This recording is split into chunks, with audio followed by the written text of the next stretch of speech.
स्वागत है आपके अपने YouTube channel carry with Sunil में, जिसमें हम क्षेत्रफल पढ़ रहे थे और क्षेत्रफल में आयत हमने नया टॉपिक स्टार्ट कर दिया था। तो आयत के आपने फार्मूला याद कर लिए होंगे। तो देखिए, आयत पर आधारित हम सवाल करते हैं। एक आयत की दरी का क्षेत्रफल 120 वर्ग मीटर स्क्वायर है तथा परिमिति 46 मीटर है। इसके विकर्ण की लंबाई कितनी है? तो देखिए, विकर्ण, आयत का विकर्ण, यहाँ से यहाँ तक की दूरी विकर्ण कहलाती है। आयत का क्षेत्रफल लंबाई गुणा चौड़ाई होता है। आयत का क्षेत्रफल कितना दे रखा है? 120। लंबाई हमारे लिए पता नहीं है, x मान लेंगे हम, चौड़ाई y मान लेंगे, पता नहीं है। तो लंबाई x गुणा y। अब हमारे लिए परिमिति दे रखी है। परिमिति का क्या फार्मूला था? 2 लंबाई प्लस चौड़ाई, ये फार्मूला था परिमिति का। 46 दे रखी है, यहाँ रख दो 46। लेंथ पता नहीं है हमारे लिए, x डिवाइड कर दो, 2 दूनी 4, 2 3 6। यहाँ देखोगे आप तो x प्लस वाई की वैल्यू कितनी आ गई बच्चों? 23। मल्टीप्लाई करके 120 आना चाहिए और जोड़कर 23 आना चाहिए। ऐसे फैक्टर कर दो 120 के, तो देखोगे आप 15 अट्ठे 120, 15 और 8 23, 15 और 8 23 और मल्टीप्लाई करके 120 आ रहा है। तो हमें पता है कि लेंथ हमारी कितनी है? 15। जो चौड़ाई, लंबाई है वो 15 है और चौड़ाई है वो 8 है। तो आप देखोगे x की वैल्यू 15 आ गई और y की वैल्यू 8। तो आमने सामने की भुजा तो बराबर होती हैं। तो विकर्ण की लंबाई पूछिए। यहाँ पाइथागोरस प्रमेय का प्रयोग करेंगे हम। के स्क्वायर बराबर ए स्क्वायर प्लस एल स्क्वायर। आधार 15 का स्क्वायर कर दोगे। ये 8 दे रखी है तो 8 का स्क्वायर 225 प्लस 64 289। और कर्ण हमारा 289 कितने का वर्गमूल होता है? 17 का। 289 कितने का वर्गमूल होता है? 17 का। तो इस तरीक़ा से हमारा जो विकर्ण है वो कितना आ जाएगा बच्चों? 17। तो इसका आंसर हमारा 17 होगा। एक आयत की लंबाई इसकी चौड़ाई से दोगुनी है।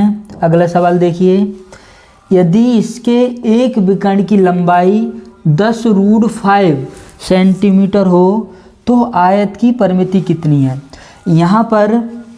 यहाँ पर विकर्ण की लंबाई दे रखी है। तो आप देखोगे विकर्ण का फार्मूला हमने आपके लिए क्या लिखाया था?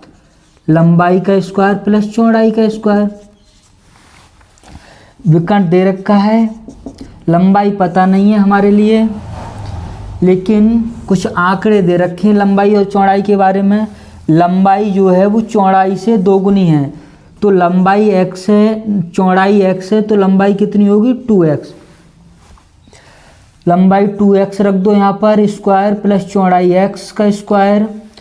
अब इस समीकरण को कैसे हल करोगे? दोनों तरफ स्क्वायर कर दो आप। 10 का स्क्वायर 100 हो जाएगा, 5 का स्क्वायर, इसका अंडर रूट निकालोगे, √5 का स्क्वायर 5 होगा।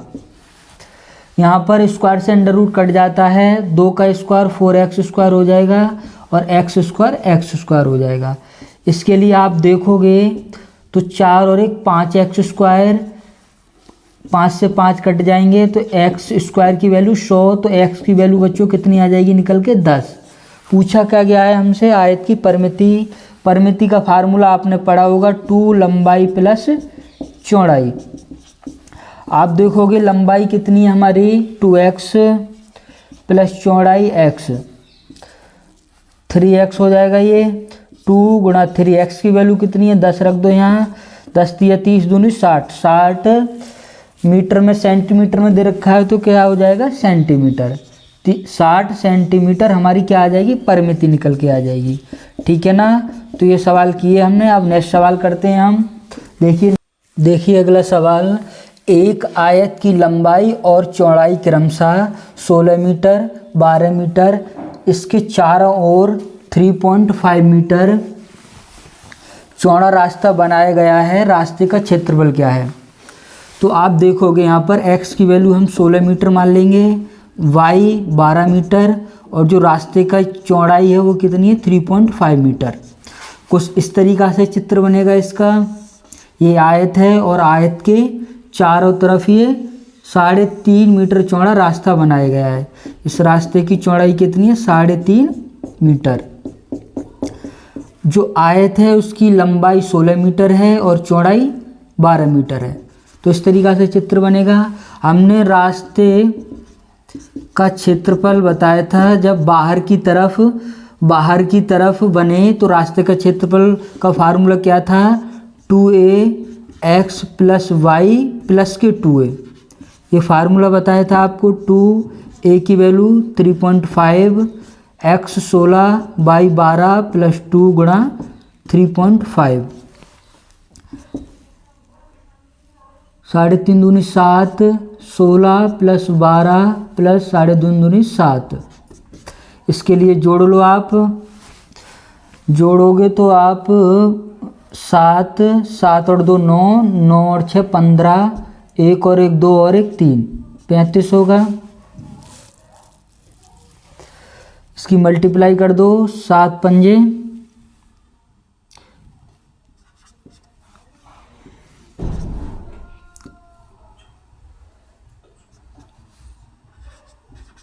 इतना आएगा 245 सेंटीमीटर स्क्वायर।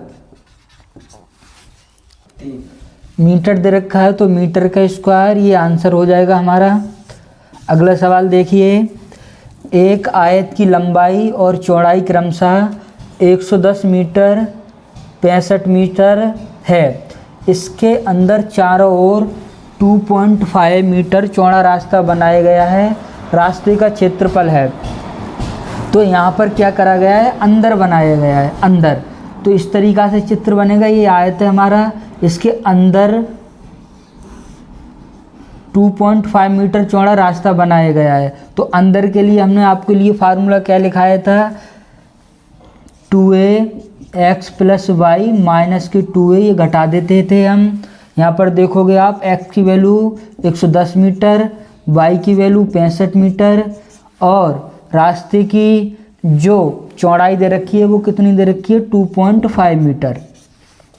इसमें रख दो बच्चों 2 गुणा 2.5, 110 + 65 - 2 गुणा 2.5, 2.5 दूनी 5 हो जाएंगे। 110 + 65 और 2.5 दूनी 5, ये माइनस कर दो 5। 110 + 60 बचेंगे, 170 की मल्टीप्लाई कर दो। 17 पंजे 85, तो 850 मीटर में है। तो मीटर का स्क्वायर, क्षेत्रफल किस में आता है? स्क्वायर में। तो आंसर। अगला सवाल देखते हैं हम। अगला सवाल देखिए। एक आयत की लंबाई और चौड़ाई क्रमशः 60 मीटर 40 मीटर।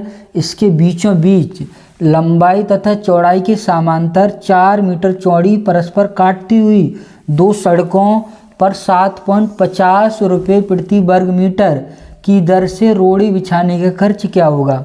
तो हम आपके लिए बताएं, जो लास्ट फार्मूला लिखाया था हमने आपके लिए, वो इस तरीक़ा से लिखाया था कुछ, कि जब परस्पर काटें या मिलें तो इस तरीक़ा से फार्मूला था ax + y - के a। ये फार्मूला था हमारा। यहाँ पर देखोगे x की वैल्यू 60 दे रखी है और y 40 मीटर। रास्ते की चौड़ाई a की वैल्यू कितनी दे रखी है? 4 मीटर। हल कर लीजिए इसके लिए। 4 60 + 40 - के 4,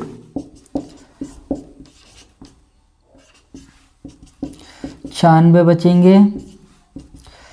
6 चौक 24 लग 2 और 9 चौक 36 और 2 38, तो 384 मीटर स्क्वायर।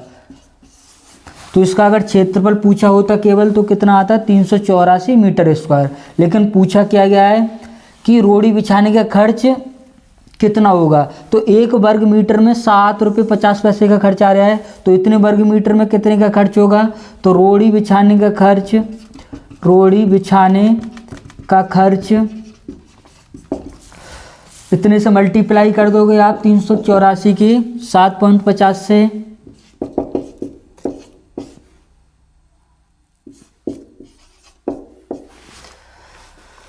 5 दूनी 10, 5 एकम 5, 2 बचा, 5 25, 2 से काटो, 2 एकम 2 और 2 नम 18, 2 दूनी 4, 192 की 15 से गुणा कर दो, 30, 135, 8 3 1 8, हासिल 13, 15 एकम 15 और 13 28, तो 2880 रुपये का खर्च होगा। तो ये आंसर हो गया हमारा, ठीक है ना। तो आपको सही तरीक़ा से दिखाई तो दे रहा होगा। अगर कुछ प्रॉब्लम हो तो आप कमेंट में हमें बताइए कि अगर कोई आपके लिए दिक्कत आ रही हो या ज़्यादा तेज़ पढ़ा रहे हो या ज़्यादा स्लो पढ़ा रहे हो, तो उस तरीक़ा से आप देख के हमें कमेंट करके बता सकते हो कि किस तरीक़ा से आपके लिए कोई समस्या हो, तो उसके लिए कमेंट में आप बता सकते हो। धन्यवाद, आज की क्लास इतनी होगी।